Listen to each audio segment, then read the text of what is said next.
দেখি বসেন যদি আমি একটু কথা বলি ভাই রে।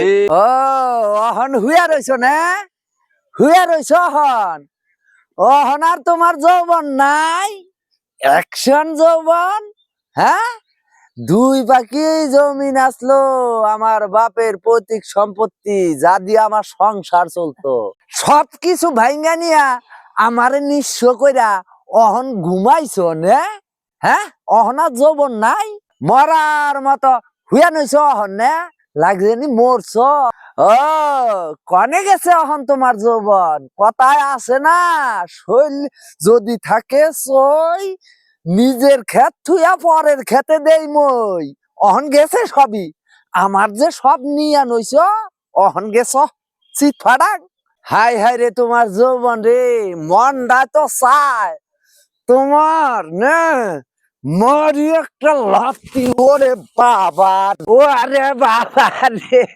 গেছি রে ওরে রে ও ভাই তোমার কি হইছে কি হইছে কি হইছে আরে রে কি হইছে তুমি এই না হেই পয়রা গেছো কি আরে দেখছি উঠা উঠা উঠা উঠা সেরা উঠা তোরে আর কি যে কমু বুঝছ তুই তো আমার সব শেষ করছ কনে গেছে এখন কনে গেছে দাফট মরার মতো পয়রা রইছো আরে ধরো আমার তো সবই শেষ করছো হ্যাঁ একটা মানুষ দেখি না আমি এনে বকে করে তুমি বকে করে হ্যাঁ আর এই গাঙ্গিরি গাঙ্গের বকে এই নদীরে বকি আমার সব কিছু ভাঙ্গা নিয়ে এখন দেহ পোত্রা বেড়ে গেছে মরছে 80 বছরা বুইরে আরে মরছে এখন লজ্জা নাই এখন মরার মতো থবড়া দইরা ফেরা নইছ হ্যাঁ আমার তো সবকিছু শেষ কইরা নইছ আগে তাই না তখন যৌবন আসলো নে অহন বুইরা পোত্রা দইরা গেছে 80 বছরা মানুষের মতো যৌবন আসলো আমার খেত খুদ যা আসলো সব ভাঙ্গা নিয়ে গেছ হ্যাঁ হাই হ্যাঁ রে লজ্জা থাকা উচিত হ্যাঁ কেমনে মইরা গেলি কোনে গেল এখন তোর যৌবন হ্যাঁ যৌবনের দাপট নাই হুম দূর তুমি কারে বকো ওর চোখ নাই ওর কান নাই ওর নাক নাই ওর মুখ নাই হুনে না না কিচ্ছু নাই কে? এই নাই কিচ্ছু নাই কে? তুমি কারে বকো বাইতে নাও অরে বকি বাইতে নাও অরে বকি যা অরে বকি আমি ওই আমারে শ্বাস দিলাম। শান্ত করছে ওতেই আমারে সর্বশান্ত করছে আমার কি না আসলো আমার সংসারটা চলতো দুই পাখি জমিন নে আরে ভাই। নিয়ে গেল যৌবন তোমার অহনার যৌবন এই, তুমি কান্দো কে?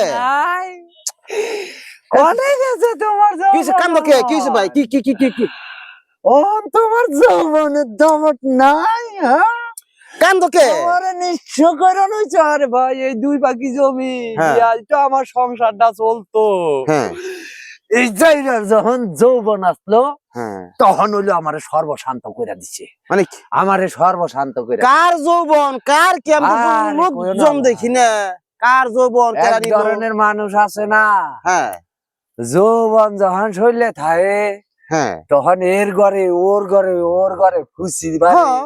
লুচ্ছামি করে অয়লুচ্ছা এক ধরনের এইটা তো গাংনা লুচ্চার হরদার আমার সব জমি জামা ভাইঙ্গা চুইরা নিয়া হ্যাঁ। অহন দেহ কেমন মরার মতো পয়রা নিছি দেহ কে অহন তোমার যৌবন গেল কনে মনে গেল তোর যৌবন তুই আমারে সর্বশান্ত করলি ছি রে বাইরে ভাই দেখি বসেন যদি আমি একটু কথা বলি ভাই রে ওই আমারে সর্বশান্ত করে আমার সব মানে কি এই যে নদীতে আপনার জমি ভাঙিয়ে নিয়ে গেছিল আরে ভাই সব আমার নদীতে হ্যাঁ। এই নদীতেই তো আমার সব ভাইকে নিয়ে যায় ওহন দেখো কেমন মরার মতো পয়রা রইছে হ্যাঁ কেমন মরার না মতো তার পইড়া মানে রইছে কি অহন। আপনি কি নদীর সাথে ঝগড়া করতেছেন নাকি অহনই তো ঝগড়া দে, করার দে, সময় দে, রে দে। ভাই অহন তোর যৌবন কনে অহন তোর যৌবন গেল কনে অহন বুড়া মানুষের মতো সব করে নই চুপকে হ্যাঁ শরীরে শক্তি নাই ভাই বুঝার চেষ্টা করেন তো ধান ভাই নাই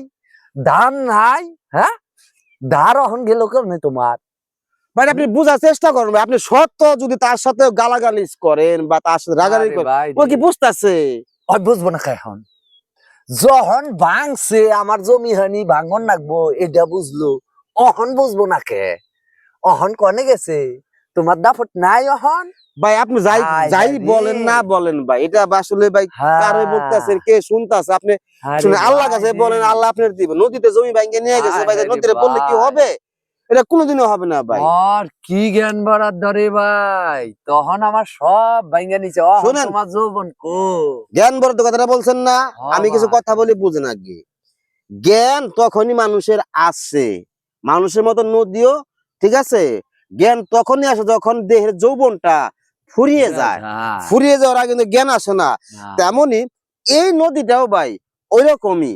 প্রিয় দেশবাসী, দেখুন আমাদের এই ধলেশ্বরী নদীটা, এর যখন যৌবন ছিল তখন দুপার ভেঙ্গে একাকার করে দিচ্ছে। আজকে দেখুন সেই নদীটা আর নদী নেই।